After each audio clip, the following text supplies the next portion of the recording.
Hello everyone, welcome back to my channel. Gongura అండి.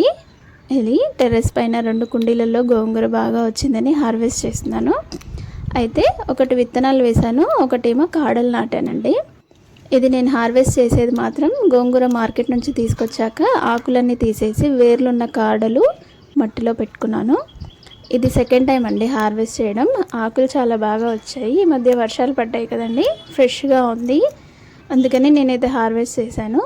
నేను విత్తనాలు వేసుకున్న కుండీలో మాత్రం చెట్లు చిన్నగా ఉన్నాయి, ఆకులు అయితే చాలానే వచ్చాయి.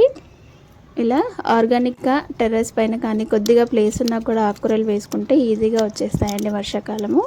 నేను ఇప్పుడు హార్వెస్ట్ చేసేదేమో నేను విత్తనాలు వేసుకున్నవి, అవి కొద్దిగా చిన్నగా ఉన్నాయండి చెట్లు. ఆకులు మాత్రం బాగానే వచ్చాయి. ఇలా హార్వెస్ట్ చేసుకొని వండుకొని తింటే చాలా హ్యాపీగా అనిపిస్తుంది కదండి. నా వీడియో కనుక నచ్చితే ప్లీజ్ లైక్ చేయండి, షేర్ చేయండి,